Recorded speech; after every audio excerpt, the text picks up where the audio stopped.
할렐루야, 반갑습니다. 우리 찬양단 세미나 두 번째 시간에 우리 참석하신 우리 찬양단원 모든 분들 축복합니다.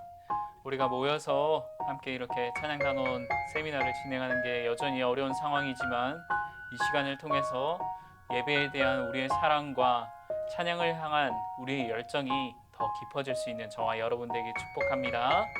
우리 찬양단 세미나 두 번째 시간 시작하도록 하겠습니다. 제가 기도하며 시작하겠습니다. 아버지 하나님 감사합니다. 하나님을 높여드리는 것, 더 주님을 사랑할 수 있는 기회의 시간 우리에게 허락해 주심 감사드립니다.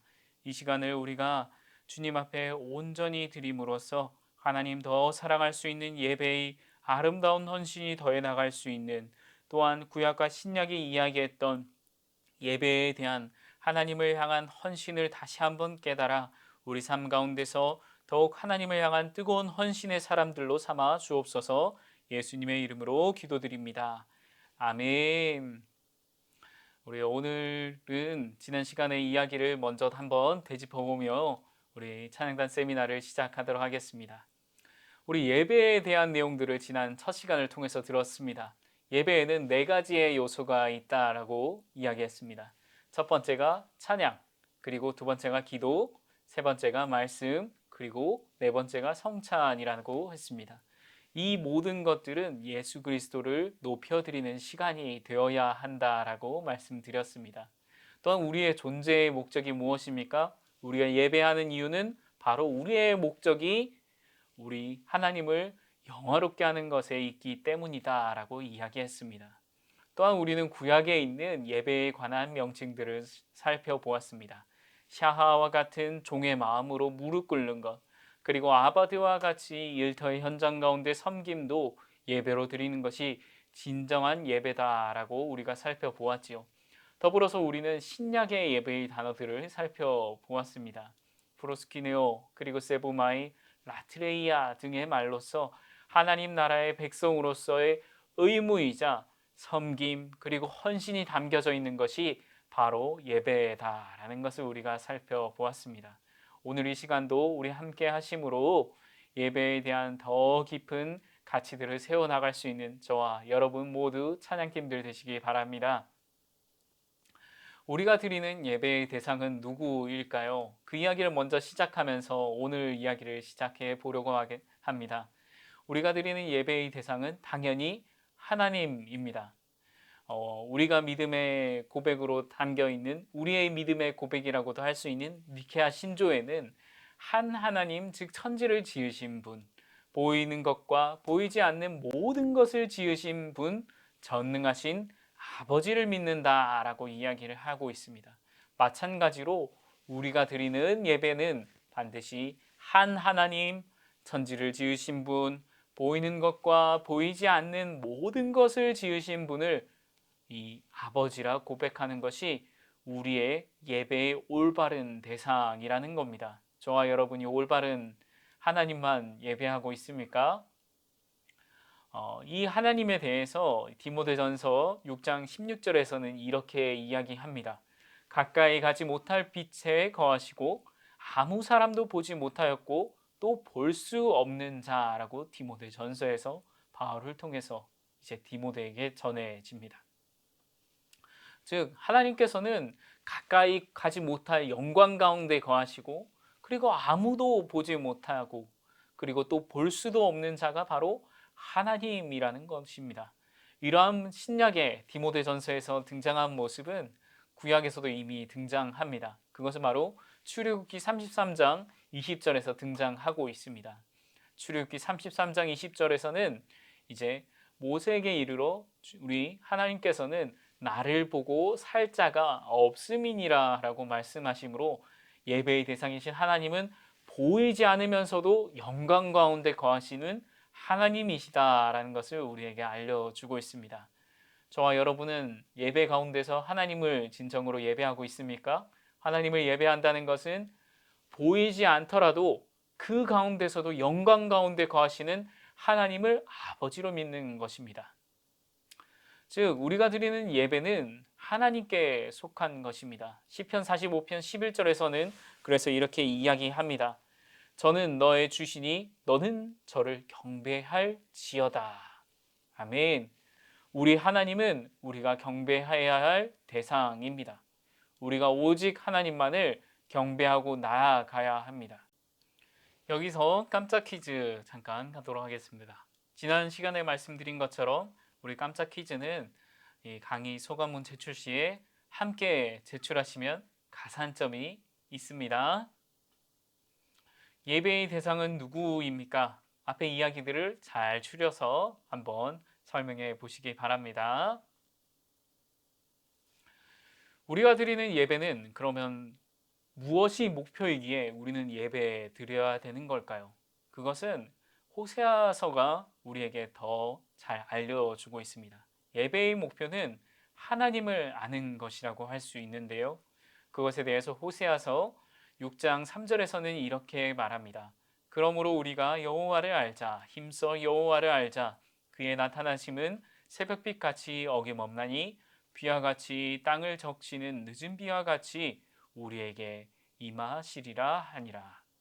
아멘. 호세아 6장 3절에서는 이제 예배의 목표에 대해서 하나님을 아는 것이라고 이야기합니다. 여기서 알다라고 표현된 히브리어 단어 야다라는 것은 단순한 지식적으로 아는 것이 아니라 사귐이 있는 알을 말합니다. 즉 하나님을 예배한다는 것은 지식적인 것을 초월해서 하나님과의 교제가 이루어지는 것이 바로 우리의 예배가 되어야 된다라는 것입니다. 예배를 정말 열심히, 예배를 정말 그리고 우리의 신령과 진정으로 드리고 있다면 하나님의 성품도 알고 하나님의 마음도 알아서 예배를 드릴 때마다 우리의 마음 가운데 감동도 있고 눈물도 있고 때로는 한숨까지도 주님께서 안아주실 것을 아는 것, 그것이 진정한 예배라는 것입니다. 예배의 목표는 하나님을 아는 것입니다. 저와 여러분이 하나님을 아는 예배를 드릴 수 있으시길 축복합니다. 그런데 이 예배란 무엇인가에 대해서 네 가지로 나누어서 설명을 해야 할 수 있습니다. 첫 번째로 그 예배란 것은 바로 입술로 드리는 것이 예배라고 할 수 있습니다. 즉 우리의 입으로 구원의 하나님을 고백한다라는 내용이 히브리서 13장 15절에서 믿음은 이제 입술로 고백함으로 이른다라는 내용을 통해서 우리는 알 수 있죠. 우리의 예배는 입술로 드리는 것이 예배입니다. 두 번째로 우리가 드리는 예배는 몸으로 드리는 것이 우리의 예배입니다. 로마서 12장 1절에서 12절은 너희의 몸을 거룩한 산 제사로 드려라 라고 말을 하며 우리가 드려야 될 예배가 몸으로 드리는 것이다 라고 이야기합니다. 몸을 드리는 것이 예배라는 겁니다. 세 번째로 예배란 무엇인가에 대해서 물질을 드리는 것이 예배라고 히브리서 13장 16절에서 말하고 있습니다. 물질을 드리는 것도 예배입니다. 왜냐하면 사람의 물질은 하나님께서 주신 만물을 주셨다는 것의 표현이며 고백의 일부이기 때문입니다. 또한 네 번째로 예배란 잃어버린 영혼에게 나아가 전도하는 것이 예배입니다. 즉 선교하는 것이 예배라는 겁니다. 로마서 15장 16절이 그렇게 이야기합니다. 즉 우리의 예배는 물질과 전도와 그리고 이런 모든 주 안에서의 입술과 그리고 주 안에서의 몸을 드리는 것, 그것이 진정한 예배라는 겁니다. 이것 중 하나라도 부족해서는 안 된다라는 것이죠. 저와 여러분은 어떻게 예배 드리고 있습니까? 물질을 바르게 드리고 있습니까? 전도를 하고 있습니까? 또는 입술을 드리고 있습니까? 또는 몸을 드리고 있습니까?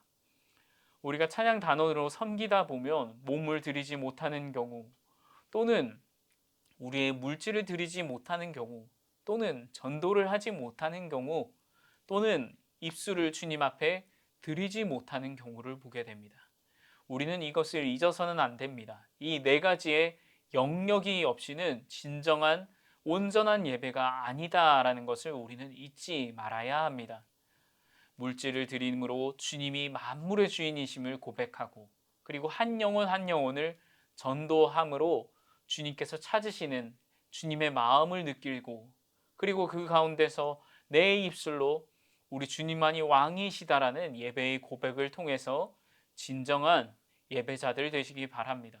그리고 그 예배 가운데는 몸으로의 헌신이 있으므로 우리의 몸도 거룩한 제물로 받으시는 주님께 영광 돌려드리길 축복합니다. 우리 오산교회 우리 찬양 단원이라면 이 네 가지가 결코 빠져서는 안 됩니다. 저와 여러분이 네 가지의 예배의 영역을 꼭 기억하시기 바랍니다. 우리의 몸이 고나다고 해서, 물질에 어려움이 있다고 해서, 때로는 한 영혼을 전도하는 것이 어렵다고 해서, 때로는 몸으로 헌신하는 게 어렵다고 해서 포기할 것이 아니라 이 네 가지의 연결고리를 잘 기억해 두심으로 예배의 완성자들 되어야 합니다. 그 다음 우리는 찬양이 무엇인가에 대해서 살펴보려고 합니다. 찬양이 무엇일까요? 찬양은 하나님을 예배하는 음악입니다. 우리가 성경을 살펴보면 시편이라고 하는 긴 150편의 시편도 찬양으로만 이루어져 있습니다. 그만큼 하나님께 드리는 찬양이 얼마나 중요한지 성경에서조차 말하고 있는 것이죠. 찬양은 그런데 우리가 쉽게 오해할 때가 있습니다. 그것은 찬양을 설교를 돕기 위한 보조로서 이해하는 모습입니다.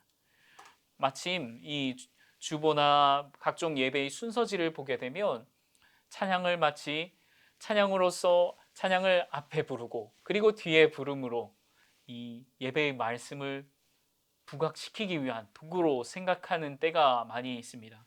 그런데 찬양은 결코 이 설교를 돕기 위한 보조가 아니라는 것을 우리는 잊지 말아야 합니다. 찬양은 그러면 도대체 무엇입니까? 찬양은 예배자로 하여금 하늘에 계신 하나님께 우리가 응답하는 것이 찬양이고, 반대로 하나님께서 예배자에게 내려주는 것이 말씀이라는 겁니다. 아래의 이 도식을 자세히 살펴보시면 더 우리가 이해하기 쉬울 것입니다. 예배자는 찬양을 통해서 하나님께 영광을 올려드릴 수가 있습니다. 그리고 하나님은 그 찬양을 받으시는 하나님은 우리에게 말씀을 통해서 하나님의 은혜를 내려주신다라는 겁니다. 그러므로 우리는 이 도식을 잘 기억하면 우리가 왜 찬양해야 되는지, 우리가 어떻게 예배해야 되는지를 알 수 있는 것이죠. 찬양은 오직 하나님의 영광을 영적으로 화답하는 노래라는 겁니다. 그래서 우리는 찬양하는 것입니다.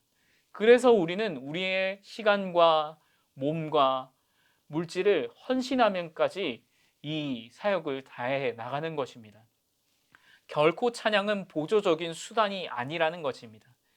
예배의 하나라는 것입니다. 예배에는 우리가 생각하는 설교만이 있는 것이 아니라 예배를 드릴 때는 찬양이 꼭 있어야 한다라는 겁니다. 왜냐하면 찬양을 통해서 우리는 하나님의 영광을 영적으로 화답할 수 있기 때문입니다. 저와 여러분이 이러한 찬양의 올바른 고백을 하길 축복합니다. 성경 속 등장했던 최초의 찬양은 미리암의 노래라고 할 수 있습니다. 미리암의 노래를 제가 한번 살펴서 읽어보도록 하겠습니다. 출애굽기 18장에 나오는 미리암의 노래 제가 한번 이 이야기를 한번 읽어보도록 하겠습니다. 이때 모세와 이스라엘 자손이 이 노래로 여호와께 노래하니 일렀으되 내가 여호와를 찬송하리니 그는 높고 영화로우시며 말과 그 탄자를 바다에 던지셨음이로다. 여호와는 나의 힘이시오 노래시며 나의 구원이시로다. 그는 나의 하나님이시니 내가 그를 찬송할 것이요 내 아버지의 하나님이시니 내가 그를 높이리로다. 여호와는 용사시니 여호와는 그의 이름이시로다. 아멘. 최초의 찬양이 애굽 땅에서 이제 홍해를 건넜던 이스라엘 백성 중 이 여자 선지자라고 할 수 있는 미리암을 통해서 최초의 찬양이 터져 나왔습니다. 이 찬양의 내용을 살펴보면 구조적으로도 하나님을 전적으로 높여드리는 것이죠. 나의 높음은 없고 오직 하나님만 높여드리는 것. 나에게는 구원이 없고 애굽에도 구원이 없고 나의 하나님에게만 구원이 있다라는 것을 미리암이 이야기하고 있는 것처럼 우리도 우리의 찬양은 하나님만 높여드리는 찬양이 되어야 합니다. 그렇다면 우리는 어떻게 찬양해야 할까요? 첫 번째로 우리는 믿음으로 찬양해야 합니다. 우리 히브리서 11장 6절입니다. 믿음이 없이는 하나님을 기쁘시게 하지 못하나니 하나님께 나아가는 자는 반드시 그가 계신 것과 또한 그가 자기를 찾는 자들에게 상 주시는 이심을 믿어야 할지니라. 히브리서 11장 6절입니다. 아멘. 믿음이 없이는 우리는 찬양할 수 없습니다. 믿음으로 찬양해야 합니다. 왜냐하면 믿음이 하나님을 기쁘시게 하기 때문입니다. 아까 보았던 우리가 도식에서 예배자는 찬양을 통해서 영광의 하나님께 우리의 찬양을 전해드립니다. 우리의 마음을 표현하는 유일한 수단입니다. 즉 그러한 고백 가운데는 반드시 믿음으로 찬양을 해야 한다라는 겁니다. 믿음이 없이는 하나님을 기뻐할 수 없기 때문입니다. 믿음으로 찬양하기 바랍니다. 믿음으로 찬양할 때 하나님은 믿음 가운데 역사하십니다. 두 번째로 어떻게 찬양해야 합니까? 바로 두 번째는 감사함으로 찬양해야 합니다. 골로새서 3장 16절이 이렇게 말합니다. 시와 찬송과 신령한 노래를 부르며 감사하는 마음으로 하나님을 찬양이라는 표현이 골로새서 3장 16절에서 등장합니다. 하나님께 올려드리는 찬양은 감사함으로 늘 고백하는 것입니다. 내게 불평이 있어도 우리에게 큰 계획을 가지고 계신 소망의 하나님께 우리는 감사함으로 찬양해야 합니다. 또한 이 찬양은 그렇다면 이러한 찬양엔 어떻게 표현이 되어야 할까요? 먼저 첫 번째로 음악으로 표현이 되어야 합니다. 시편 28편 7절이 말합니다. 여호와는 나의 힘과 나의 방패이시니 내 마음이 그를 의지하여 도움을 얻었도다. 먼저 우리는 음악으로 하나님께 찬양해야 합니다. 음악만큼 사람들에게 기억에 가장 남는 것이 없지요. 우리 민족의 민요들도 곡조가 있기 때문에 민족의 얼이 담겨져 있는 것을 보곤 합니다. 마찬가지입니다. 우리의 믿음도 우리의 찬양을 통해서 음악으로 표현할 때에 비로소 우리에게 가장 큰 신앙의 기억과 신앙의 기도들, 간절한 기도가 담겨진 고백으로 나올 수 있는 것입니다. 두 번째로 이런 찬양은 어떻게 표현이 되어야 합니까? 예배 속에서 찬양으로 나타나야 한다라는 겁니다. 찬양은 예배 속에서도 드림의 기능, 대화의 기능, 변화의 기능이 있습니다. 찬양을 통해서 우리는 내 자신을 하나님께 드린다라는 표현을 할 수 있고, 그리고 찬양을 통해서 하나님과 기도로서 나누지 못했던 감정적인 고백들을 찬양이 대신해 줄 때가 많이 있습니다.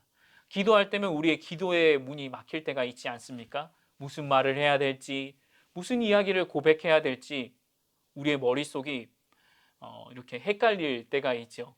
그럴 때에 우리는 찬양을 통해서 하나님과의 어떠한 대화가 깊어져야 되는지 알 수 있는 것이죠. 그래서 찬양은 반드시 예배 속에서 찬양으로 불러질 때에 우리는 이 기능을 온전히 수행할 수 있습니다. 또한 찬양은 변화의 기능이 있습니다.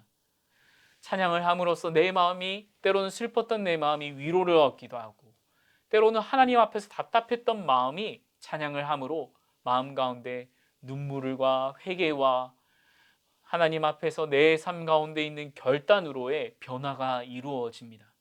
그래서 우리는 예배 속에서 찬양을 해야 합니다. 그렇다면 이 찬양은 어떠한 방향으로 진행되어야 할까요?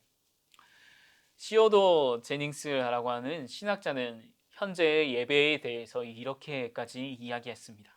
현대 교회는 예배 개혁이 필요하다. 가장 시급한 것은 하나님께 아뢰는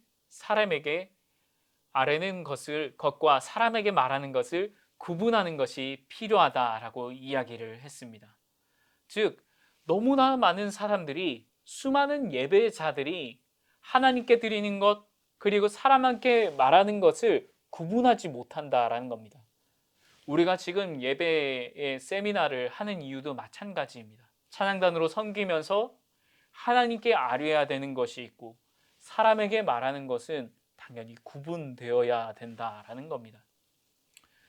즉 우리가 예배 찬양의 방향은 어떻게 이루어져야 되는지 골로새서 3장 16절이 우리에게 이렇게 도전해 줍니다. 피차 가르치며 권면하고 시와 찬송과 신령한 노래를 부르며 감사하는 마음으로 하나님을 찬양이라는 말씀이 등장합니다. 즉 여기서 피차 가르치며라는 피차의 표현을 통해서 우리가 드리는 찬양의 방향은 가로 수평적인 방향으로는 회중을 향해서 증언하는 찬송이 되어야 합니다. 즉 찬양단으로 섬긴다는 것은 회중 가운데 예배를 드리는 모든 예배자들을 향해서 내가 믿는 하나님을 증언하는 찬양이 되어야 된다라는 겁니다. 그래서 우리는 찬양할 때에 부끄러워하지 않아야 합니다. 그래서 우리는 찬양할 때에 더 열정을 내서 선포해야 한다라는 것이죠. 그리고 이 찬양의 방향은 수직적으로도 그 방향이 이루어집니다. 바로 수직적으로는 위에 계신 하나님을 향한 노래가 되어야 합니다. 우리가 늘 찬양하는 것은 하나님을 향한 노래의 고백이기 때문에 내 마음이 담겨진 고백이기 때문에 우리의 찬양의 방향은 옆으로만 뿐만 아니라 위로도 향해야 된다라는 겁니다. 그렇다 보니 우리가 드리는 예배자들, 우리가 섬기는 예배자들은 거룩이 필요한 것이죠. 찬양 단원은 그 누구보다 거룩한 주일 준비를 해야 합니다. 마음 가운데 근심과 마음 가운데 지을 수 없는 죄의 뿌리들을 최대한 삶 가운데서 멀리하고 하나님을 향한 수직적인 노래를 올려드릴 수 있을 만한 하나님을 향한 열린 영적인 마음을 가지고 주님 앞에 나와야 한다라는 겁니다.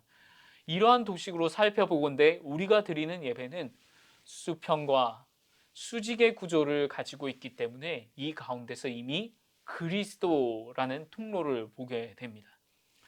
수평과 수직이 만남을 통해서 즉 우리는 그리스도로 말미암은 온전한 예배를 보게 된다라는 것이죠. 우리의 예배는 이러한 그리스도를 향한 마음을 가지고 있을 때에 온전한 찬양의 방향을 드릴 수 있는 것입니다. 그렇다면 우리가 드리는 찬양의 가치는 무엇입니까? 세상의 노래와 우리가 드리는 찬양은 무엇이 다르겠습니까? 찬양은 우리의 믿음을 표현합니다. 세상의 노래는 우리의 마음을 표현합니다. 세상에는 수많은 이별 노래들이 있지 않습니까? 트로트들만 살펴봐도 이별에 대한 슬픔들, 지나간 연인에 대한 수많은 한들이 담겨져 있지 않습니까? 때로는 힙합과 같은 문화들을 살펴보면 세상의 많은 문화들을 지적하고 세상의 우월의식을 지적하며 내가 더 높은 자리에 오를 것이라고 이야기하지 않습니까? 그러나 찬양은 거기에서 더 깊은 차원으로 나아가야 합니다. 우리의 믿음을 표현하는 것이 찬양입니다. 또한 찬양은 말씀을 선포합니다. 그래서 루터는 이렇게 말했습니다. 제가 잠깐 옆으로 비켜보겠습니다. 음표는 우리 가사를 살아 움직이게 한다라고 마르틴 루터는 이야기했습니다. 즉 우리가 드리는 찬양은 이 가사를 통해서 음에 실림으로써 음표에 실리면서 이 가사가 조금 더 살아나서 하나님을 향한 믿음을 고백하게 한다라는 것이죠. 또한 찬양은 어떠한 가치가 있습니까? 마음을 하나로 만듭니다. 우리 로마서 15장 5절에서 6절의 말씀입니다. 이제 인내와 위로의 하나님이 너희로 그리스도 예수를 본받아 서로 뜻이 같게 하여 주사 한 마음과 한 입으로 하나님 곧 우리 주 예수 그리스도의 아버지께 영광을 돌리게 하려 하노라. 아멘. 찬양을 통해서 하나님께서는 우리에게 찬양을 통해 한 마음과 한 입이 되게 해 주십니다. 한 마음이 된다는 것 얼마나 어려운 일이지 않습니까? 그런데 찬양의 시간에는 한 마음이 이루어집니다. 한 입이 됩니다. 그것보다 더 깊은 기도가 있을까요? 우리가 이것을 더 주목하여 본다면 우리가 드리는 찬양이 얼마나 깊은 것인지, 얼마나 중요한 것인지 우리는 감히 말할 수 없습니다. 우리가 드리는 찬양은 오직 모든 예배자들, 수천 명, 수백 명, 혹은 우리가 함께 드리는 구역원들의 찬양까지도 한 마음이 되게 하고 한 입이 되게 하셔서 하나님을 향한 아름다운 향기가 된다라는 것입니다. 칼바르트라고 하는 신학계의 중요한 신학자는 이렇게 말했습니다. 찬양을 통해서 하나님을 배우고 찬양을 통해서 반복해 불러서 기억된 말씀은 마음의 자리를 잡는다라고 이야기했습니다. 칼바르트는 그래서 찬양은 좋은 교육 도구가 된다라고까지 이야기했습니다. 우리가 가정에서도 찬양하는 것 왜 중요합니까? 찬양만큼 좋은 교육 도구가 없습니다. 우리가 가정에서도 찬양하며 왜 예배를 드려야 합니까? 찬양만큼 말씀이 기억되는 통로가 없기 때문입니다. 어린아이들을 보십시오. 말씀 챈트를 기억하며 말씀 챈트를 부르면서 평생에 양식이 되는 말씀을 외우지 않습니까? 우리도 마찬가지입니다. 우리 삶 가운데 찬양을 통해서 우리는 하나님을 배우고 반복해서 부름으로써 그 말씀이 내 마음의 자리를 잡는다라는 것이죠. 우리는 그래서 이 찬양의 가치를 잊어서는 안 됩니다. 또한 이 찬양의 가치는 하나님을 향하게 한다라는 중요한 가치가 있습니다. 시편 42편 5절의 말씀입니다. 다윗의 시편입니다.